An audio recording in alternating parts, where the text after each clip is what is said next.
Hi, this is Rodney Fitzpatrick, here to introduce the Viper Mark II wire rope lubricator. The lubricator kit comes complete in a heavy duty carry case, the Viper collar, Mark II collar, a high flow, high volume grease pump. One of the key features of the Viper is the polyurethane seals, the special seal design, and the final accessories, the ratchet straps to hold the collar in place, the D-shackles, the clear lubricant hose, and the pump handle. Everything you need from go to woe to lubricate your wire ropes.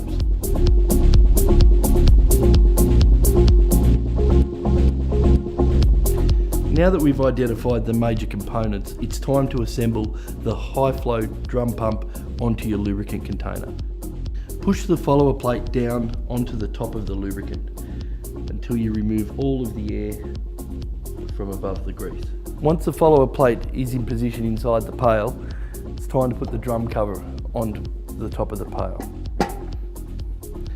Once it's in place, lightly tighten the thumb screws around the edges. Now that the drum cover is in place, we insert the high volume, high pressure Viper pump through the follower plate until it comes to rest at the base of the lubricant pail. Now the pump's in place, we grab the handle, undo the screws and affix it to the drum pump stem. Remove the dust covers from the hose quick connect coupling and the female quick connect fittings. Connect the female quick connect onto the male and it's ready to go. Put the hose in place so that we can take it to the job.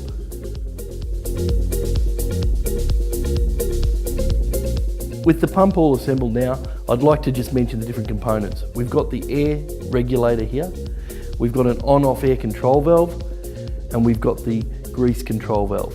This is the main heart of the system that controls the grease flow to your lubricator. Now you're going to have your own site-specific air fitting, which goes right in here in the regulator. Now that's all ready to go. We'll move on to assembling the Viper collar. The Viper Mark II collar comes with these convenient carry handles. It's also 32% lighter than the previous unit. Now we've got to assemble the actual scraper plates on each end. This one's already pre-assembled on these ends, but I'll show you how to put the scraper plates onto this one. The scraper plates are fixed to the end of the unit, a couple of Allen screws and the supplied Allen key. Now the scraper plates are in place, it's time to fit the seals. Undo the toggles on the collar and open up the collar. Each of the seals are interchangeable, so you can put them on either side facing in either direction. Press them into place firmly.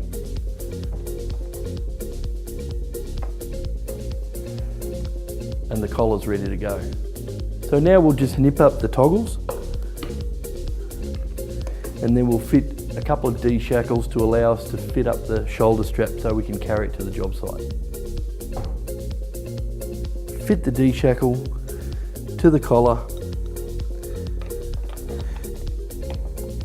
These D-shackles are used not only for the carry strap but also to secure the collar in place whilst we're doing the actual lubrication. Normally you'd fit the final hoses while you're out at the job site. However, just to demonstrate how to do it, I'm going to do it for you right now. We've got the clear lubricant hose. This goes onto the bushing here. Next thing we need to do is connect the high pressure grease hose. Quick connect female coupling to quick connect male coupling. So this is the Viper Mark II, effectively set up how it would be at your site.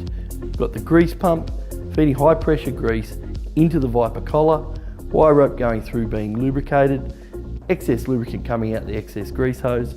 Now let's go and see the Viper in action.